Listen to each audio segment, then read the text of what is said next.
దేవుడు నీకు నాకు ఇచ్చే ఆలోచన చాలా గొప్పది.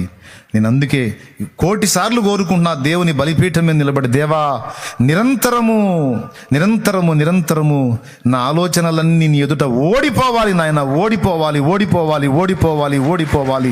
నా విషయంలో నిరంతరము నీ ఆలోచనలే గెలవాలి, నీ తలంపులే గెలవాలి, నీ ఉద్దేశాలే గెలవాలి, నీ చిత్తమే గెలవాలి. యేసయ్యా నువ్వు ఎప్పుడు నన్ను గెలవాలి, నువ్వు ఎప్పుడు నన్నే గెలవాలి, నన్ను గెలవాలి, నన్ను గెలవాలి.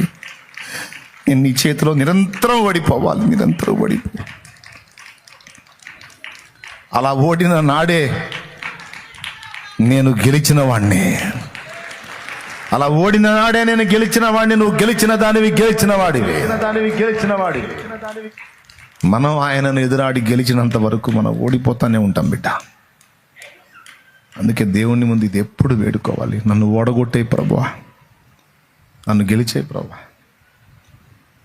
ఒక్క విషయంలో కూడా నేను గెలవద్దు ప్రభువా, అన్ని విషయాల్లో నేను ఓడిపోవాలి, నాలో నేను ఖాళీ అయిపోవాలి.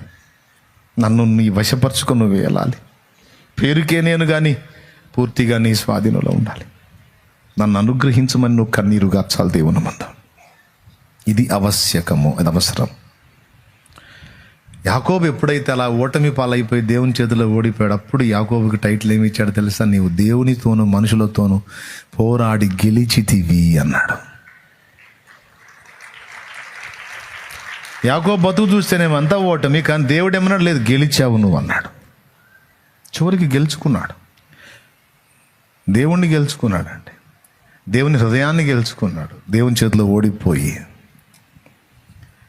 ఏమని చెప్పాడు మోషేకి ప్రత్యక్షమైనప్పుడు? నేను అబ్రహాము దేవుడను, ఇసాకు దేవుడను, యాకోబు దేవుడను అన్నాడు.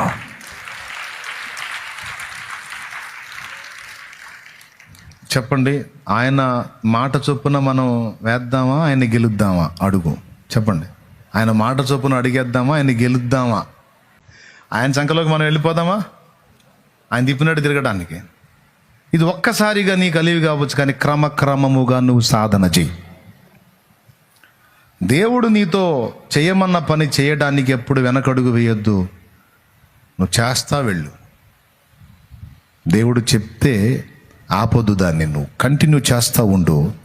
ఒక రోజుకి నీ ప్రయాస ఫలించి నువ్వు ఊహించని అద్భుతమైన ఫలాన్ని నువ్వు చూస్తావు. అయితే ఇక్కడ దేవుడు చెప్పాడా లేదా అనేది క్లారిటీ తీసుకో. చెప్తే నువ్వు అంతే సాగిపో.